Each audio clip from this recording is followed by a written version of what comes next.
സങ്കീർത്തനം 116 അധ്യായം 1 മുതൽ 19 വരെയുള്ള വചനങ്ങൾ. കൃതജ്ഞത. ഞാൻ കർത്താവിനെ സ്നേഹിക്കുന്നു. എൻ്റെ പ്രാർത്ഥനയുടെ സ്വരം അവിടുന്ന് ശ്രവിച്ചു. അവിടുന്ന് എനിക്ക് ചെവി ചായ്ച്ചു തന്നു. ഞാൻ ജീവിതകാലം മുഴുവൻ അവിടുത്തെ വിളിച്ചപേക്ഷിക്കും. മരണക്കെണി എന്നെ വലയം ചെയ്തു. പാതാളപാശങ്ങൾ എന്നെ ചുറ്റി. ദുരിതവും തീവ്രവേദനയും എന്നെ ഗ്രസിക്കുന്നു. ഞാൻ കർത്താവിൻ്റെ നാമം വിളിച്ചപേക്ഷിച്ചു. കർത്താവെ, ഞാൻ യാചിക്കുന്നു, എൻ്റെ ജീവൻ രക്ഷിക്കണമേ.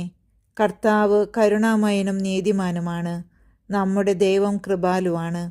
എളിയവരെ കർത്താവ് പരിപാലിക്കുന്നു. ഞാൻ നിലം പറ്റിയപ്പോൾ അവിടുന്ന് എന്നെ രക്ഷിച്ചു. എൻ്റെ ആത്മാവെ, നീ ശാന്തിയിലേക്ക് മടങ്ങുക. കർത്താവ് നിന്റെ മേൽ അനുഗ്രഹം വർഷിച്ചിരിക്കുന്നു. അവിടുന്ന് എൻ്റെ പ്രാണനെ മരണത്തിൽ നിന്നും ദൃഷ്ടികളെ കണ്ണീരിൽ നിന്നും കാലുകളെ ഇടർച്ചയിൽ നിന്നും മോചിപ്പിച്ചിരിക്കുന്നു. ഞാൻ ജീവിക്കുന്നവരുടെ നാട്ടിൽ കർത്താവിൻ്റെ മുമ്പിൽ വ്യാപരിക്കും.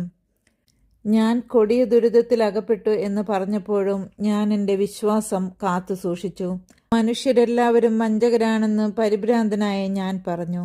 കർത്താവ് എൻ്റെ മേൽ ചൊരിഞ്ഞ അനുഗ്രഹങ്ങൾക്ക് ഞാൻ എന്തു പകരം കൊടുക്കും? ഞാൻ രക്ഷയുടെ പാനപാത്രം ഉയർത്തി കർത്താവിൻ്റെ നാമം വിളിച്ചപേക്ഷിക്കും. അവിടുത്തെ ജനത്തിൻ്റെ മുമ്പിൽ കർത്താവിന് ഞാൻ എൻ്റെ നേർച്ചകൾ നിറവേറ്റും.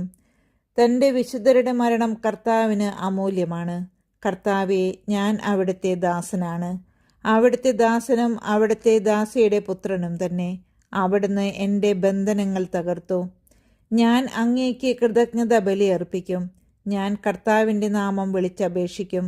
അവിടുത്തെ ജനത്തിൻ്റെ മുമ്പിൽ കർത്താവിന് ഞാൻ എൻ്റെ നേർച്ചകൾ നിറവേറ്റും.